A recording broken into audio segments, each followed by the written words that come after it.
Hello, everybody, and welcome to the latest episode of Wild Wild Podcast.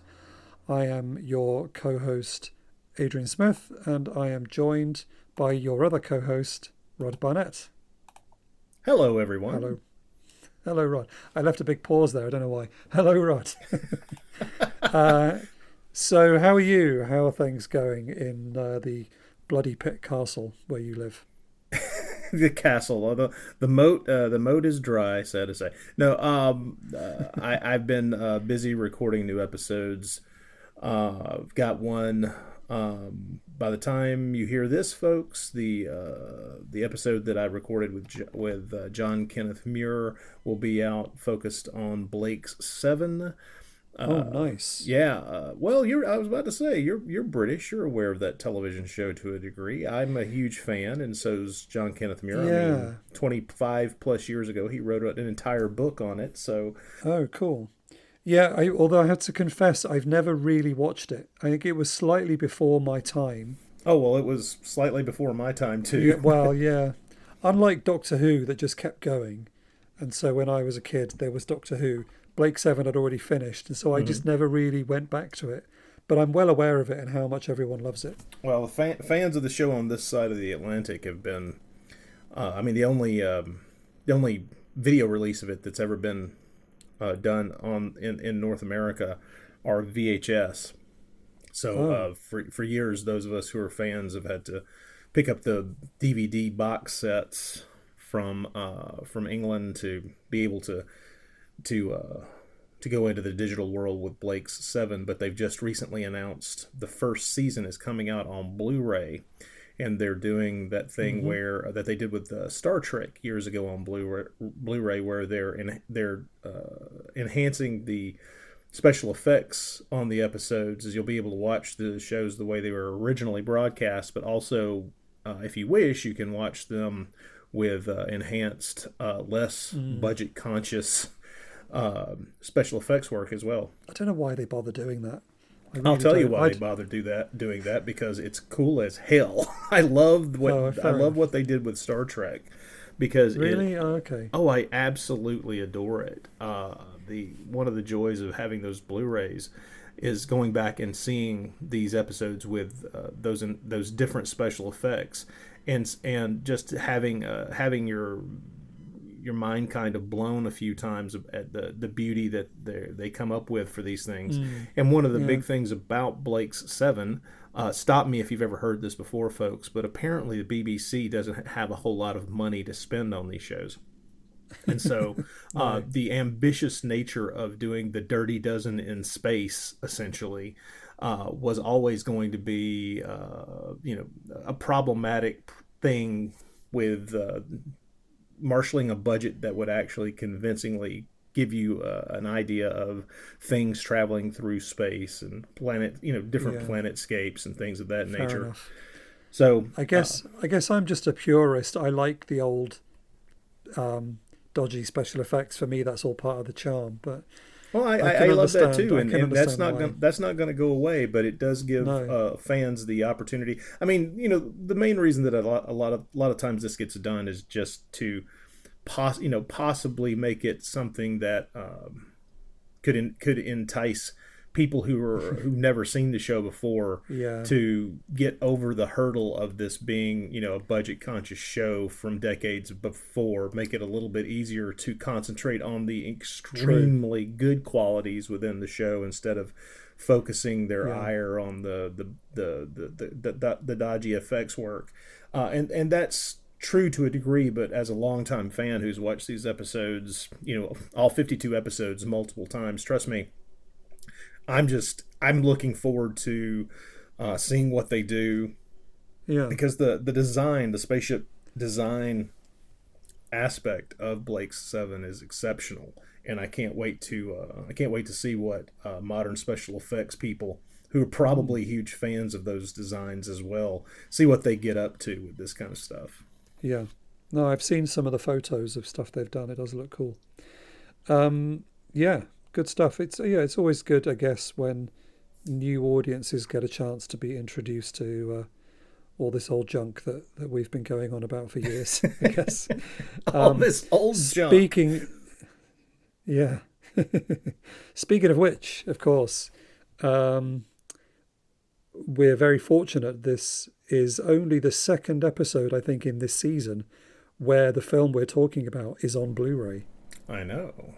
And quite a new release too. It came out during the season, which is exciting.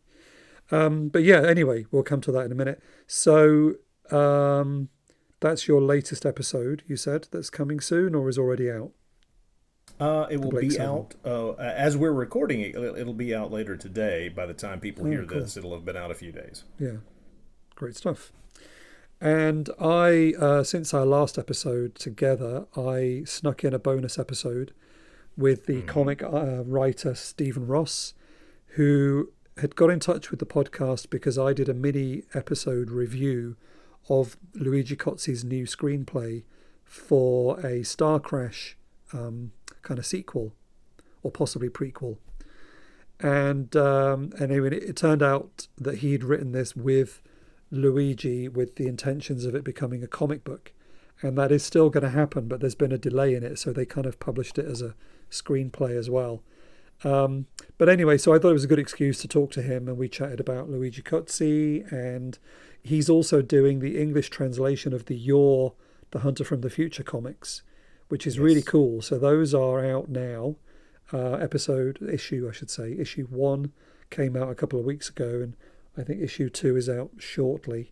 It's only going to be 4 comics, so it's a short run, but it's the exact Argentinian comics that were adapted into the Il Mondo di Yor and Yor the Hunter from the Future. So anyway, it was fun to talk to him. Do go and check that out, anyone who's missed that episode. And I'm sure we'll have him back on at some point to talk about comics and Italian films again. But let's crack straight on with our exciting 9th movie in this season, the penultimate film, which is, of course, Satanik.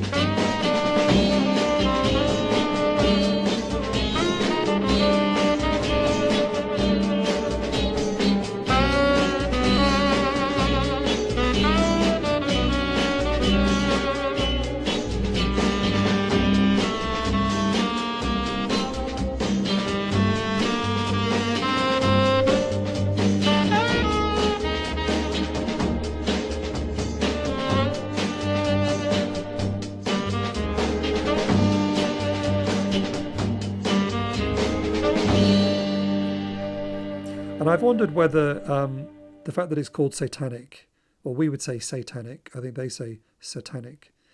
Do you think that would be alarming for Middle America to have a film called Satanic?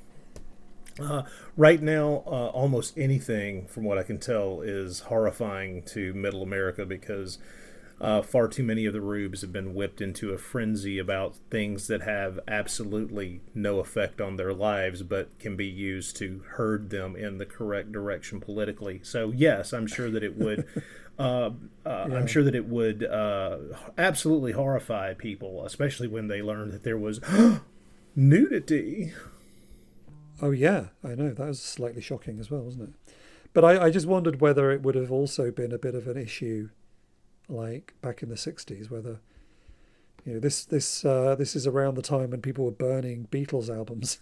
Oh God, yes. I forget when how easy it is to whip up the rubes. Of course, yes. Yeah. But yeah, so this is a great film with a groovy soundtrack, as I've just dropped a bit of it in there. But yeah, what can we say about this film? So we're returning to the Piero Vivarelli well, I guess we could say. Yeah, 2 in a row. 2 in a row. I'm going to be right up front and say this one is loads better. I don't know what you thought. Oh, you think so? Okay. I felt this was so much better than Mr. X. or Avenger X. Well, see, I kind of enjoyed them. I kind of enjoyed them about the same amount, but they're. I mean, don't get me wrong; they're very different films. It's just that this one is a bit darker in its storyline. The previous film, Avenger X or Mr. X, is a film that I think is kind of a bit more lighthearted in the Eurospy vein, and this one, while having some of that Eurospy vibe in spots, is a good deal more darker. It's not nearly as dark as the comic strip it's based on, which is a shame. None of these really seem to be quite as dark as the source material, but it is at least closer in tone to some of the dark storylines and ideas. Yeah. So I like that. Yeah. I mean, I've read some of what Roberto Curti had to say about it, and there's also a couple of video essays on the Blu-ray, which I've had a look at. And generally, I was quite interested. Like, Roberto Curti thinks it's not very good, and Eugenio Ercoloni, he's making all the extras for the movie, and he didn't think it was very good either. I know. In the video essay. I haven't had a chance to listen to the commentary on there yet, so I'll be interested to hear what they have to say. But I personally really enjoyed it. Well, it's a good commentary track. There's a fair amount of at least, and not all three of the commentators seem to be down on the film, but none of them seem to actually think extraordinarily highly of it, except in certain aspects. So I think that you and I may come away having enjoyed this film more than the people putting the extras together on the people Blu-ray. Who were paid to talk about it. Yes, maybe so.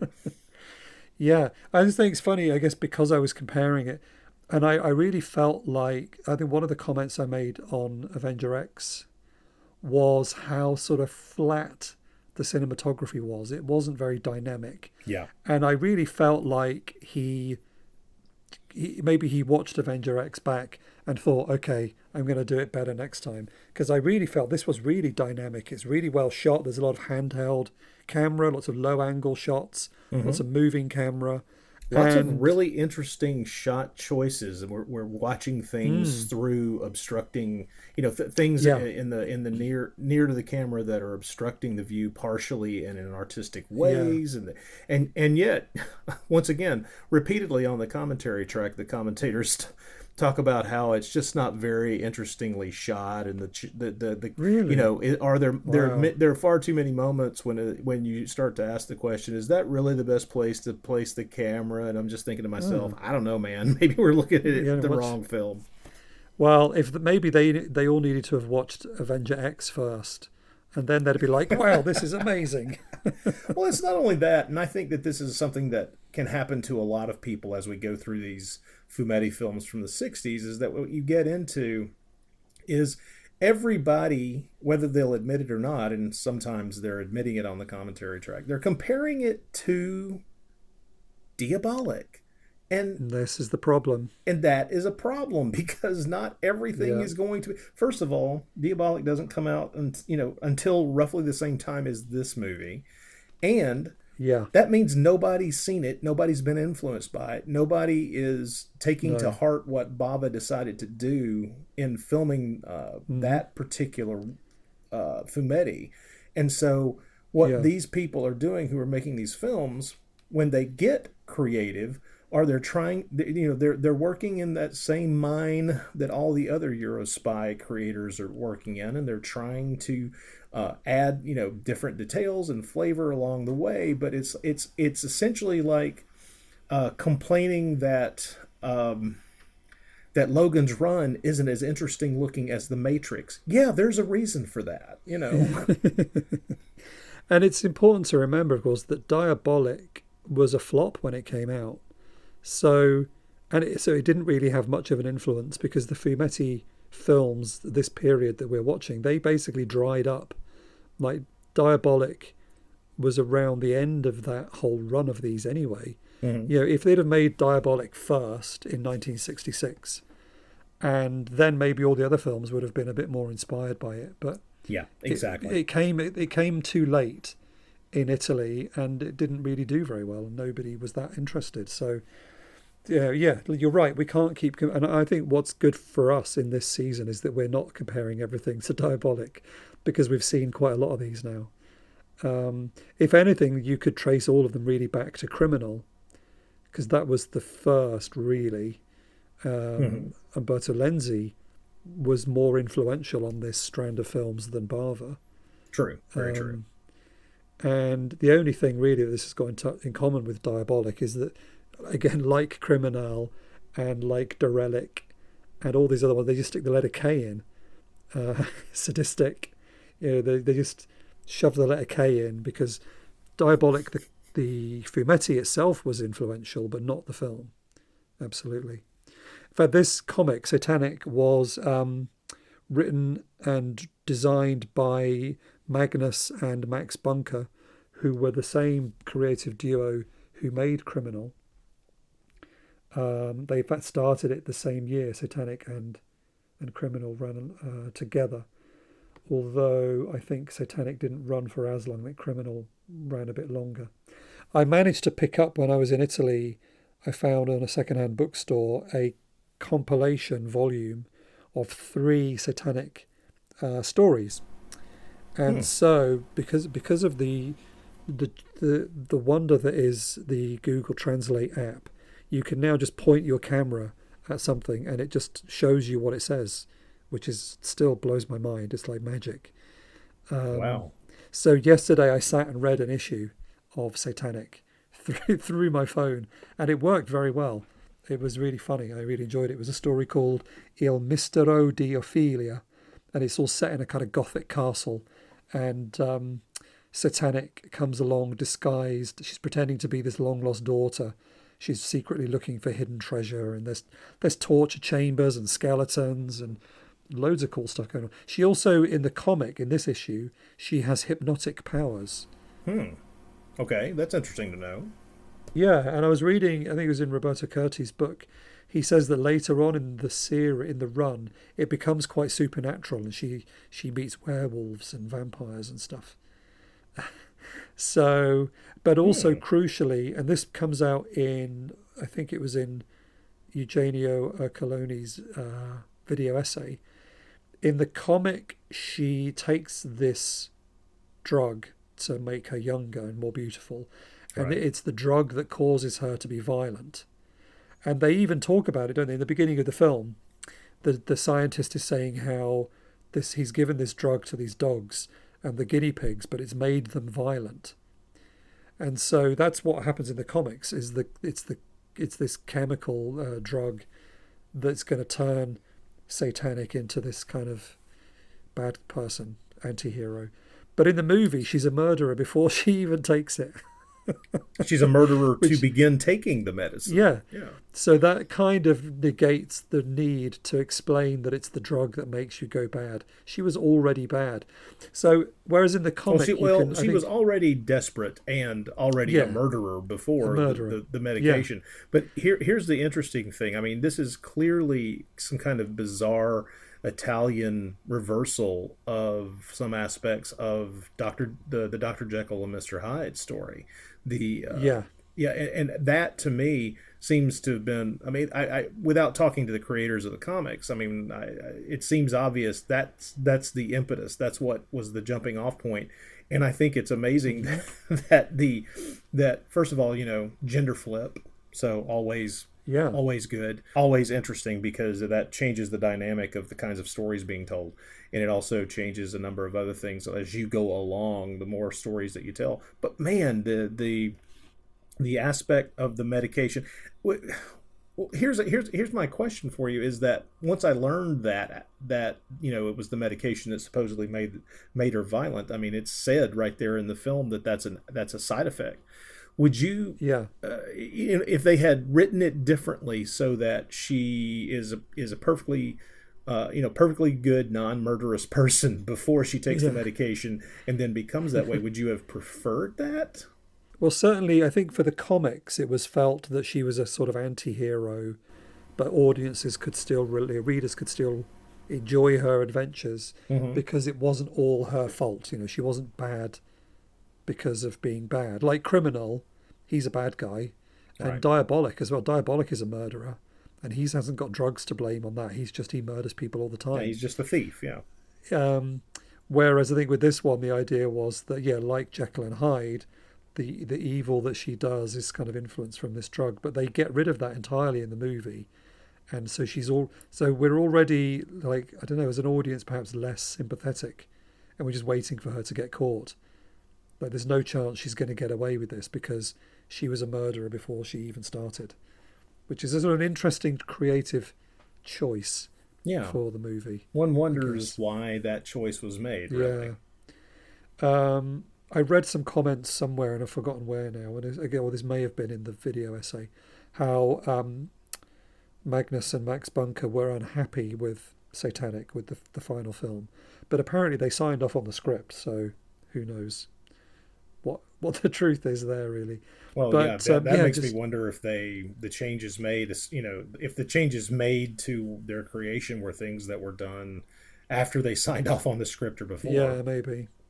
But again, just compared with Mr. X, which was only the year before this, or less than a year before this, I just think this is a real step up from a filmmaking point of view. I agree. Visually, yes, definitely. Yeah. I was getting Jess Franco vibes all the way through. I wondered what you felt about that. You're much more of a Franco expert than me. A little bit, yeah. This felt like one of those Jess Franco films. Which is the one... Is it I always get them all mixed up because I've watched quite a few of his 60s ones. Which is the one with the woman with the kind of spiderweb dress and the spider fingernails that kill people? That's a Diabolical Dr. Z. Yeah. So I sort of felt a bit like that, and some of the earlier ones, because in his films he has women who need face transplants, or you know, there's all of that kind of eyes without a face thing, which is also, you could argue, potentially an influence on this story. But the sort of woman needing to kill people to maintain her beauty, that's an old story. But I definitely felt like this was much more like a Franco film, the kind of films that he was shooting around this time, like the what's it called, The Woman from Rio? Is it The Thousand Eyes of the girl from Rio and The Million Eyes of Sumer? Yeah, all of that sort of stuff. Like Franco was doing these kind of comic book movies around the same sort of time, wasn't he? Well, it becomes a question when I agree with you that it would be possible to get a 60s Franco vibe from parts of this movie, especially just the underlying story being told, the whole plot, essentially. But it does make me wonder if maybe all of these... It's no secret that Jess Franco was and remained a comic book fan, a pulp novel fanatic. He loved those kinds of stories, and he talked about it a lot. And those were always influences on how he approached filmmaking, if he could get away with it, if it was something that could bend itself in that direction. And so what you've got here is, I'm wondering if these other filmmakers who are now, who are adapting, dark adult comics to the screen, that everybody's just being they're being influenced by the same things, and so that's why we're seeing these parallels between a lot of the stuff that we know from Franco from the 60s and these movies. In other words, instead of it being Franco that's making that's being influential, it's that everybody is being influenced by the same the comics and the pulp stories and things of that nature. That seems it seems like it could be either one. Yeah, it's like a sort of zeitgeist thing. It's a pop culture thing going on. But either particularly the costumes that she wears and the fact that by the end of the movie she's a stripper just felt like a Franco thing to do. and what the film doesn't, and maybe the film would be a bit more well thought of if this was brought out, but that move from chemical engineer to stripper, that's a big career change. And so what one would like to have had some kind of mild insight, at least, into her desire to do that, to do that on stage strip act that is such a big part of the final act of this film, simply because it's fascinating, but to watch, obviously, but it's also fascinating just to see that this woman who has been so unpretty, so physically ugly for so long, and who now is kind of reveling in this change in her physical appearance. It would be nice to have had some kind of, one could argue you could beat that to death. You could make a big deal out of that, and it be kind of a waste of screen effort when you can tell it visually, which is what they seem to have done.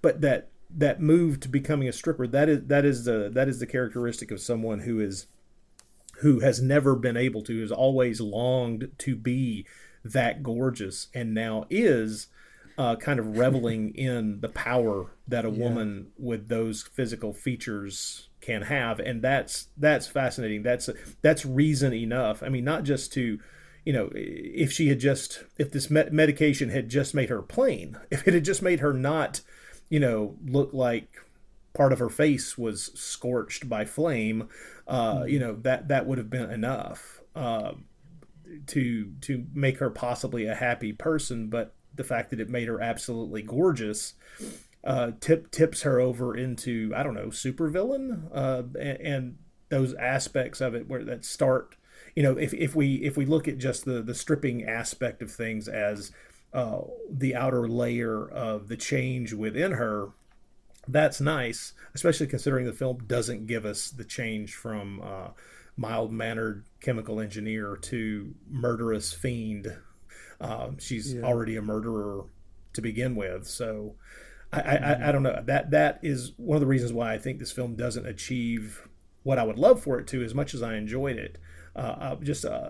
Something that would have given us a bit more insight into the change with the change in her that gets us to, because I mean that strip scene is structured very near the end of the film, so it's supposed to be it's put there to give us an idea of the change from the opening scenes to the end in her character. And so it would have been nice to have just a little bit more emphasis there. But then again, maybe less is more. I guess it's up to the individual viewer to decide. I think it's such a fun movie. The music is great as well. Another extra on the Blu-ray is you can listen to the full soundtrack album. So that's something you could stick on in the background at a party if you hold those kind of parties. It's pretty good. Yeah, the song where she's doing her striptease act to a band that are on the stage, and there's dancers and musicians. It's really cool. Also, one thing I wanted to mention is there's a really great half-hour-long interview with Piero Vivarelli on the disc. Well worth watching. It was recorded back in 2008, and then he sadly just died a couple of years later. But one thing that I picked up on that I thought was really funny, he was what we would, I think, we'd call a player. Like, he's talking about, he's got a wife, he's got a lover, he's got a girlfriend. He was getting it on with Magda Konopka during the making of this movie as well, while they were filming in Geneva. His story about that is hilarious. Yeah, and he said, I took a picture of this, I tweeted it out. Only two things matter to me in life: filmmaking and lovemaking. That's the kind of thing you could put on a t-shirt, I think. If one wanted to make sure that you didn't get laid ever again. Yes. Yeah, it was very funny. Should we talk about Magda Konopka? Because I was unfamiliar with her, although I realise I have seen some films that she's in. She was a Polish actress and primarily just kind of played roles in films where she's in the background, sort of bit parts. Yeah. She's in When Dinosaurs Ruled the World, one of the good Hammer dinosaur films. But she mainly worked in Italy. Oh, she did some British telly as well, but mainly worked in Italy. She was a model and actress, but I think this was one of the few films where she had the starring role. Matter of fact, it may be the only one where she had a starring role. But I was looking up I didn't really know anything about her at all. She has quite an interesting life. She got married when she first got to, she met a guy in Italy, And then he was a Franco-Canadian billionaire, son of the Canadian ambassador to Paris. They got married, but only lasted for 3 months. This was in 1967. So by this point, she'd already been a cover model in Italian magazines and stuff. And she'd done a little bit of acting. She comes from Polish nobility, apparently. But yeah, that marriage didn't last very long. Then she did some more films. She was spotted out with Frank Sinatra. But one of the best bits of her life that I read was that she lived in Rome in 1971, and she tried to get a pet bear, but this was illegal in Italy to have a pet bear. Yeah, well, I can understand why. Yeah. It's also rumoured that she had an affair with Sean Connery shortly before his divorce. So, yeah, quite an interesting... Well, the rumors of the number of people that Sean Connery slept with in the 60s are... I mean, the number is at least high double digits, so yes. Yeah. Yeah, so... But she popped up in quite popular British shows like Danger Man and Department S, and also The Persuaders, which incidentally has just come out in a lovely Blu-ray box set from Imprint, which I do have. And then I'll be spotting her soon when I watch Super Stooges versus the Wonder Woman. But other than that, she did some of the Decameron-Otici films, and her career just kind of fizzled out by the 80s, basically. But yeah, but I think again, in some of the reviews and in the book, her performance is kind of downplayed in this movie. But I know there's a lot of she does exactly what's required of her, I think. I know, and that's what I was thinking I mean, granted, I had seen this movie before years ago, but the print that I was watching was not very good. And so in a lot of ways, this Blu-ray is what I think of as kind of really the first time I've watched the film in a way that I could pay attention to it seriously. And I have to admit that I thought she did a completely good job throughout it. I mean, she's serving up what was asked for, I mean, this is not a role that seems to be, I mean, now granted, they may have tailored the script for their perceived her perceived abilities as an actress. That's a possibility. But what I see on screen is a good performance from her in what is being, and she's giving you what you want. But yeah, I see what you're talking about. There's a lot of kind of sideways slaps at her performance as well. Of course, the lead is not very good, and she doesn't seem able to really project much in the way of emotion. It's like she seems to be projecting exactly what the script is asking for. Yeah, totally. Before we get into the plot, we could mention a couple of other cast members. This is another Spanish co-production, and it was shot, I think the studio work was in Rome, and then there's location work in Madrid and also around Lake Geneva in Switzerland. And we have Armando Calvo back from last time, this time playing a police commissioner, so he's one of the good guys instead of one of the bad guys. True. And Umberto Rajo is back as well, who was the hilarious Scottish villain last time. And he's back as somebody that she kind of... Well, I'm not sure what he is. Is he a good guy or a bad guy? He's like just a rich guy, I think.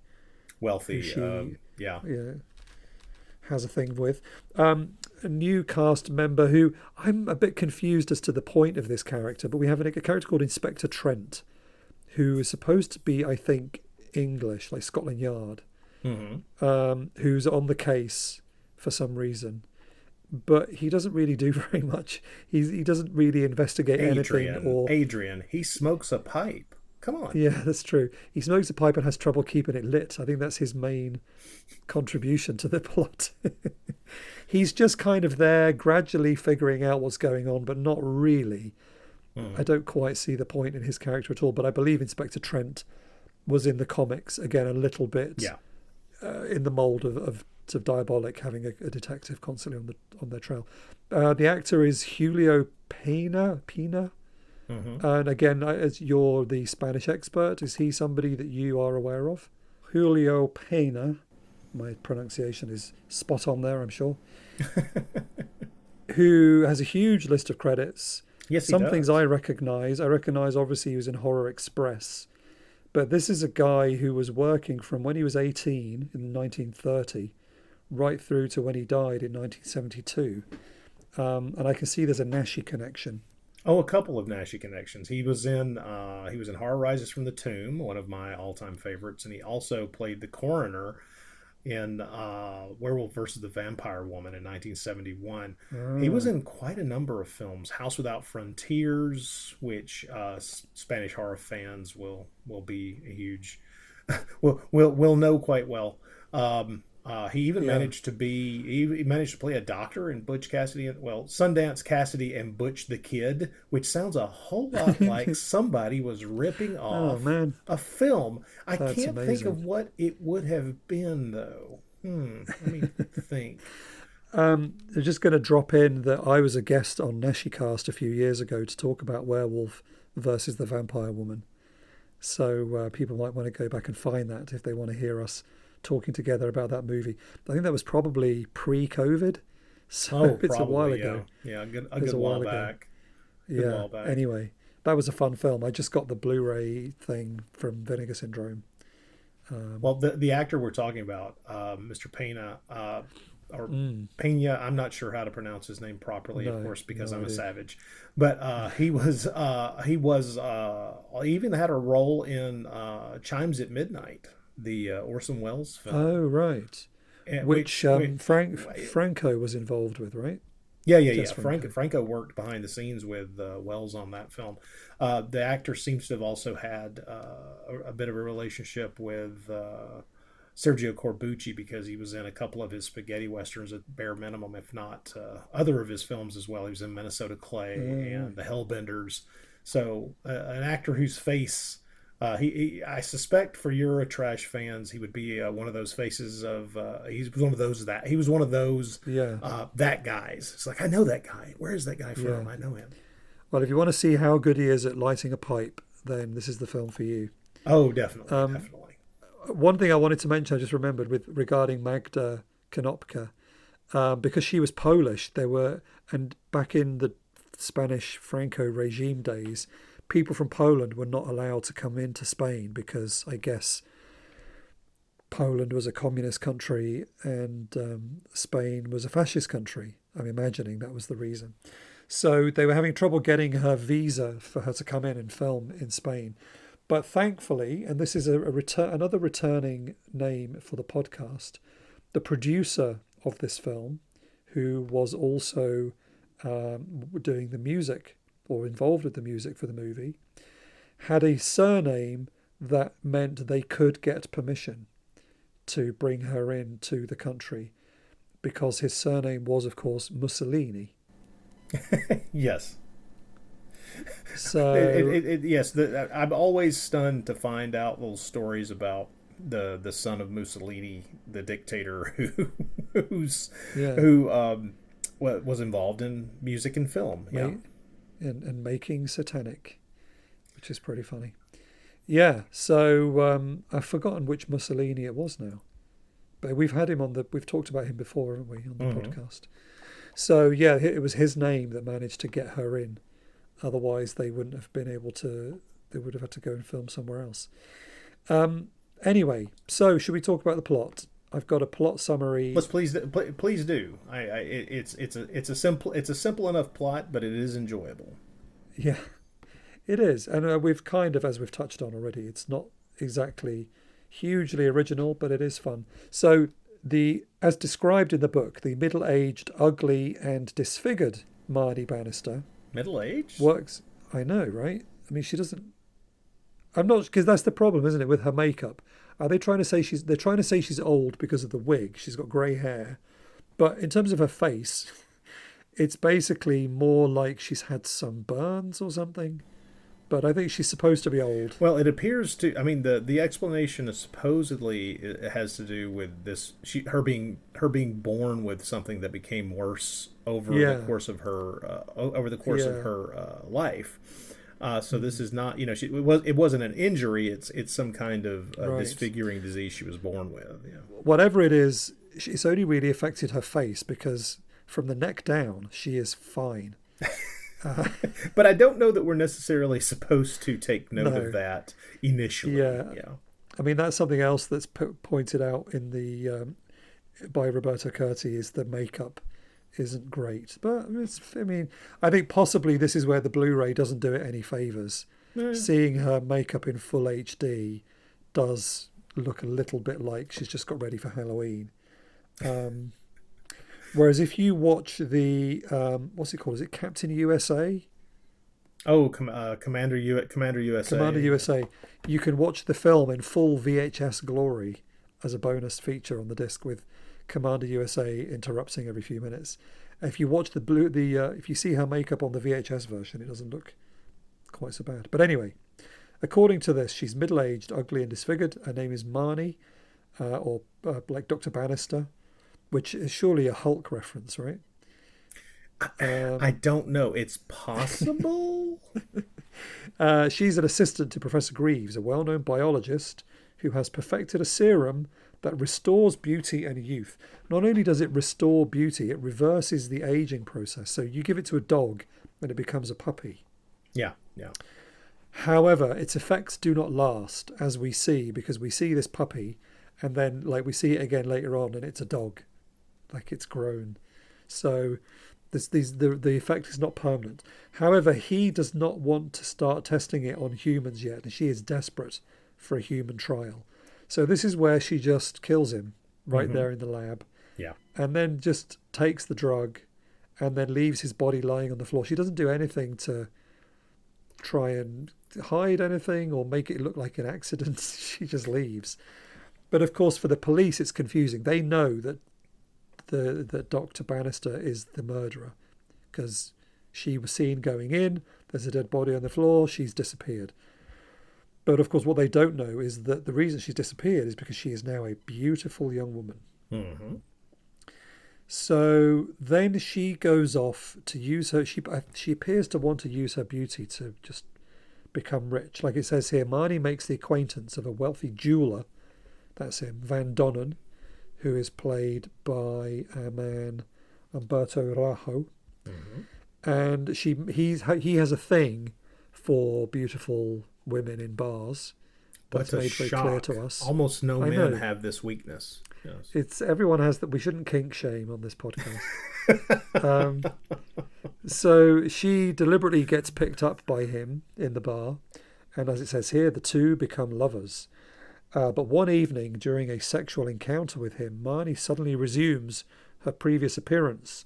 Yeah, she's feeling ill and she runs to the bathroom, and the drug is wearing off, and she turns into the. I think. Did you think she became even worse? Like the aging had got worse when she. I'm not sure. That's a possibility, but it did look really rough. Yeah. And he is scared, and she just kills him, because he, as well as being a jeweler, he seems to collect medieval weaponry. Yes. So there's a handy mace just there, ready to be smashed into his head. Of course, every time something like that happens in a movie where it's clear that this is some kind of collection that this individual now regrets ever having been interested in, I keep thinking about what might happen to me, and it's like someone would, I would have to pick up like a heavy book that I own and just slam me over the head with it. That would be the last thought through your head as you're beaten to death. Is with part of my collection, yes. Why was I into Mario Bava in the first place? Yes, or one of those huge omnibus collections of 1970s comic books. What was I thinking? Yes. Why did I need that Spider-Man collector's edition? I know. So she kills him and then decides. So he's involved in. There's some shady goings on at the kind of the bar where there's a lot of flamenco dancing going on. And she finds out that Stella Dexter, who is a stripper at this club, is secretly informing to the police about all the gangsters that are involved in this club. So the police have done a deal with Stella to pay her loads of money into a Swiss bank account if she tips them off. So the police turn up and just basically shoot everybody. It's a bit of a weird... They're trying to get hold of... They're trying to catch these gangsters, but then they just shoot them all. Well, you're not wrong. I have a quick aside. The level of flamenco dancing in this film, would you call it excessive or just the right amount? I mean, I suppose that depends on how you feel about flamenco. Probably, yeah. It's definitely made me think that there must have been some money from the Madrid Tourist Board in this production. Very possibly, yes. So because Satanik, as she's never called, I mean, she's never referred that she doesn't. It's not like she calls herself Satanik, but anyway, we'll call her Satanik. She knows about what Stella was up to, so she goes to Stella's apartment and kills her, steals her identity, flies to Geneva to steal the money from the bank account. She's got all the details, and she's going to be on the gravy train forever. You know, she's going to get all that money. She's going to disappear. But what she fails to take into account in her plans, which I quite liked this. I think this is a good third act. Mm-hmm. Like the twist is somebody meets her at the airport because they think they're meeting Stella, and it's basically the brother of one of the gangsters that Stella helped get killed. Right. Is here to pick up Stella. He doesn't know that it's Stella's fault. He's looking out for her because she was the girlfriend of his brother. So anyway, Marnie, or Satanik, now accidentally ends up with the gangster, but of course she doesn't know that Stella got them all killed. So she doesn't really know that she's in a lot of danger. Right. And so I think this is, I don't want to give too much more of the plot away, but I like that twist. I do too. Because suddenly we know more than the main character does, and we're like, oh crap, she's on a ticking time bomb here. But she's just la la la la la. I'm having a lovely time. At first, we don't know that that the bomb has got a clock attached to it. But then when an unexpected character shows up and things change, it's like, oh, now there's a ticking clock. Yeah. Like, she's in trouble that she has no idea what trouble she's in. But she is wearing the most fantastic outfit. She's wearing fantastic outfits throughout this movie. Yeah. Oh, my Lord. I love her orange dress with the massive tie and the huge white sunglasses. Mm-hmm. And she looks good. I think Vivarelli said it was either like a friend of his who did the costumes for this movie as like their first film, and then went on to become a great costume designer. But yeah, she looks fab when she arrives in Geneva. So there's a whole load of stuff. The police are on her trail. Vivarelli himself turns up as a police captain from Geneva, which is fun. So he gives himself a cameo. So yeah, she could be in trouble with the gangsters. The police are on her trail. Is she going to run out of the drug? Does she know how to make more? That was my question, which we never really get answered. Yeah. But she seems to have a good enough supply, because when she takes a dose, it seems to last for a few weeks. So she's fairly safe for a good long period of time. Yeah. But yeah, so I don't want to give too much more away, but I would say this is great. I really liked this movie.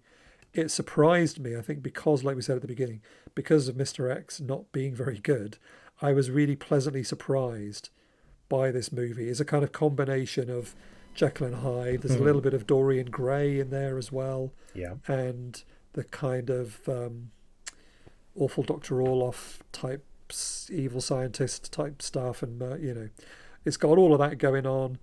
It's got the blend of stuff from the comics, although not a huge amount from the comics. The music is fun. It's shot and edited in a far much more sort of creative and interesting way than the last movie. I had a really good time with this film. Well, like I said before, I enjoyed both Mr. X and this about the same amount, and for different reasons. I think they are similar but different genres, really. I mean, both of them are adaptations from from Fumetti, so yes, there is that. But also the Mr. X Avenger X is much more of a Eurospy romp than this is, and this. I wish it played with the darker aspects of the story a bit more. Yeah. And if it had, that would have leaned a bit harder into the more dangerous things that get conjured up by the title, Satanik. It would have been nice. Yeah. I would have really enjoyed it if at some point someone, while being frustrated about this, just did refer to her as in some way as satanic, not as a name, but just in her actions or being devilish or satanic in some way. That would have been a neat little thing to add in there, just to make me happy and to give me an unnecessary smile. But as an aside, every now and then watching a movie like this on a Blu-ray where you may be for the first time ever able to see this older film in great detail.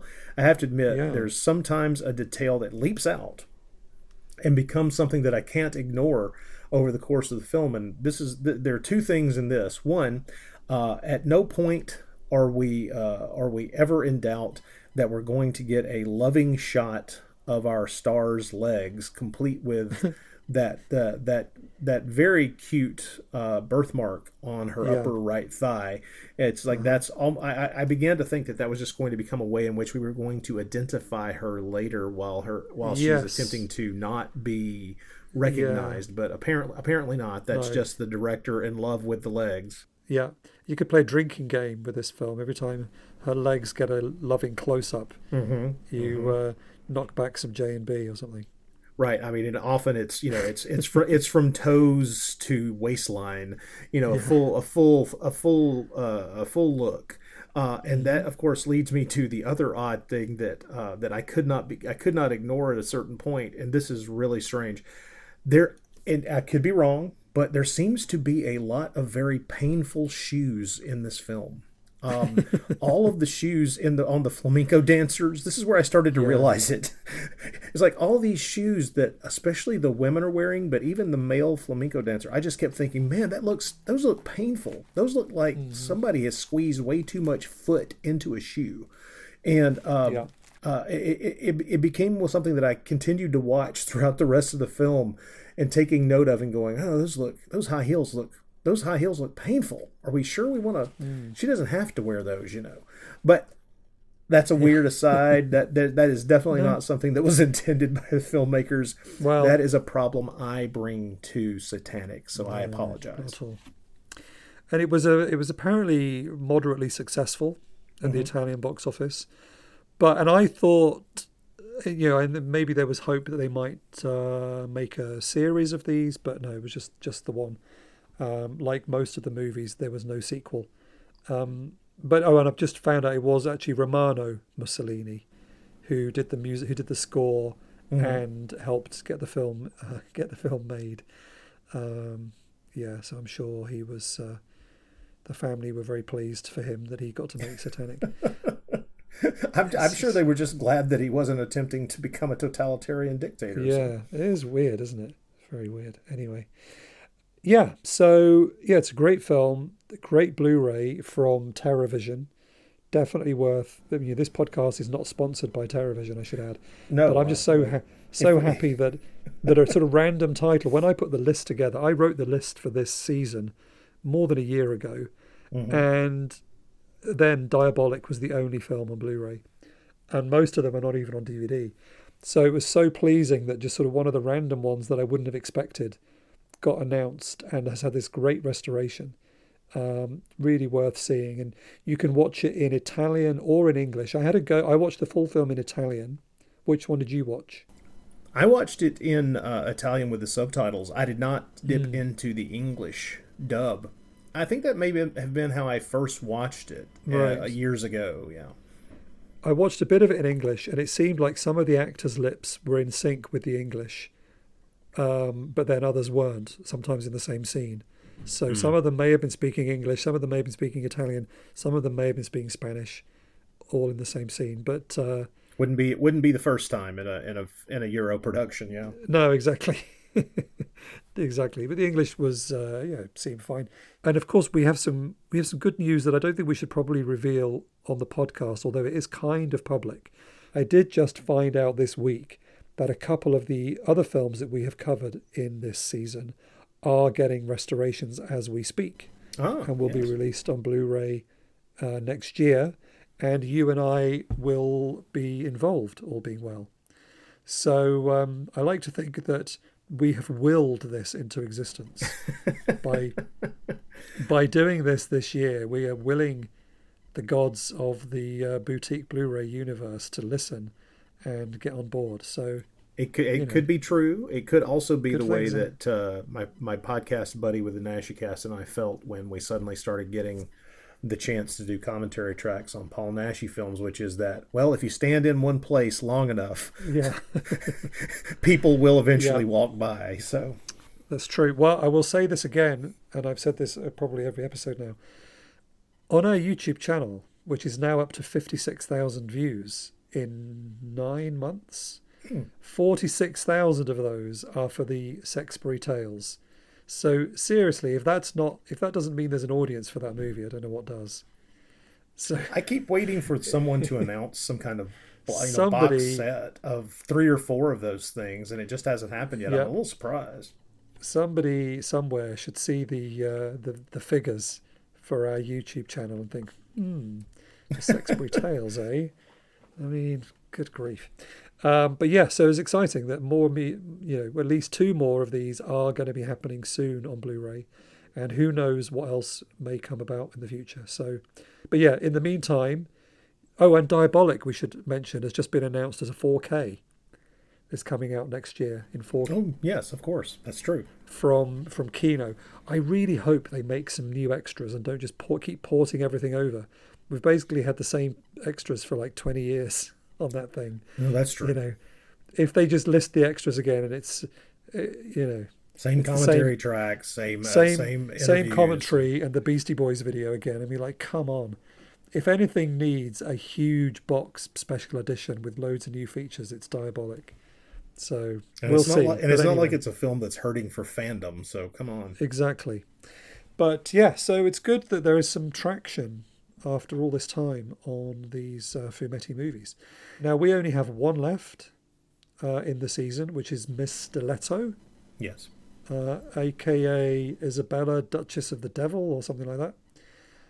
They have so many different titles. I love that title, though. I really love that title. Yep. So that's the last one coming up, hopefully in the next couple of weeks.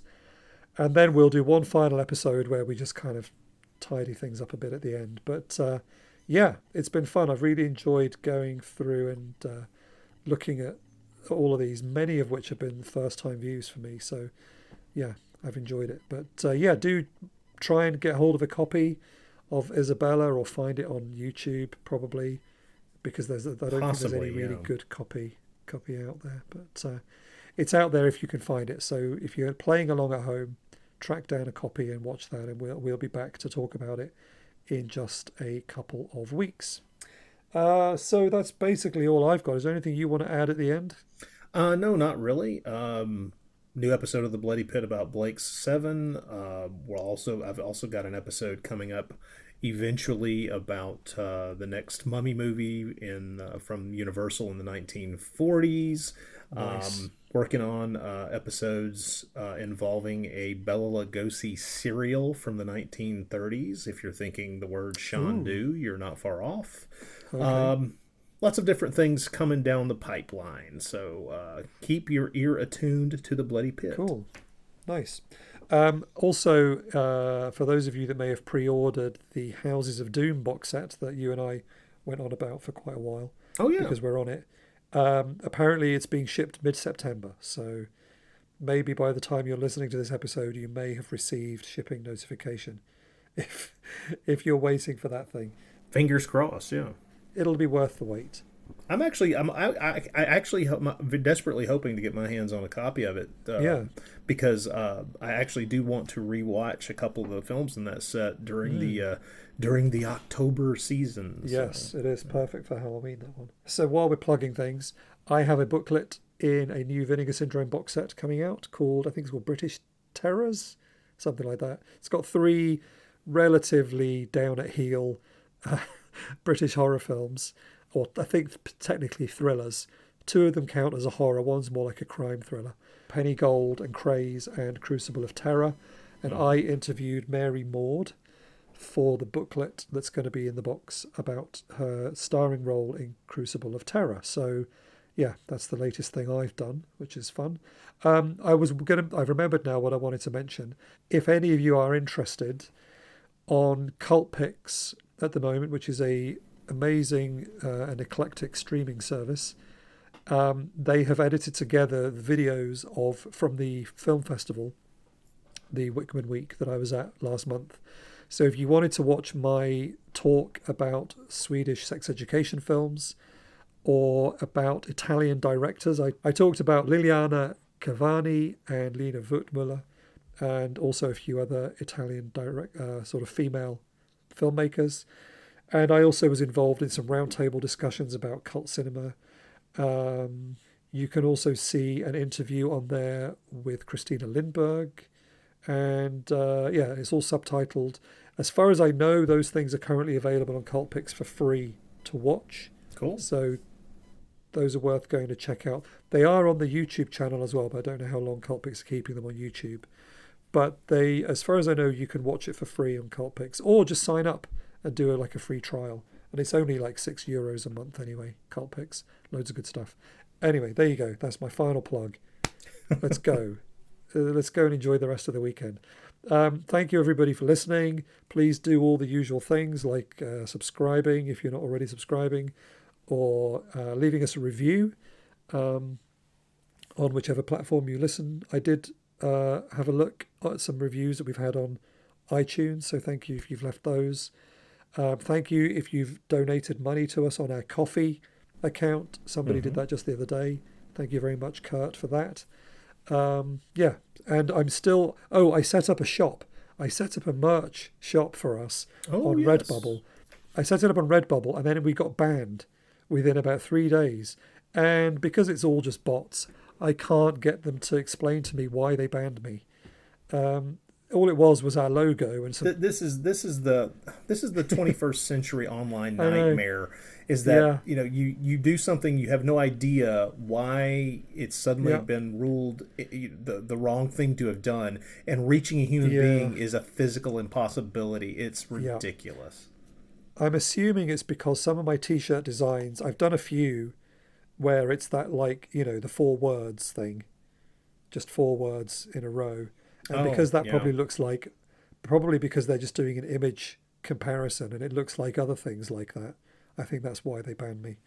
Because I did one of all the genres we do, and I did one of some names of directors and stars and stuff. I just thought that would be fun. Ridiculous. But anyway, we got chucked off before it even started. So I'm going to have another go on a different platform, and we'll see what happens. I'll keep you posted. Anyway, I'm going to stop talking now. Thank you once again, Rod, for being on the podcast and bringing your expertise. I don't know what the expertise necessarily is at times. My cringing at people's shoe wear in a film is not one of them. I apologize for that. Everyone has to be an expert in something. And like you said, you stand in the same place long enough, somebody will want you to do a commentary track about shoes or a video essay about high heels in movies. You never know. Oh, I feel woefully unprepared for such a thing, but I would probably take a stab at it. Yeah, exactly. With a stiletto heel. Anyway, okay, let's stop rambling. Thank you, everybody, for listening. We'll be back in a couple of weeks. Until then, bye for now. Alrighty. Thank you, and bye-bye, everyone.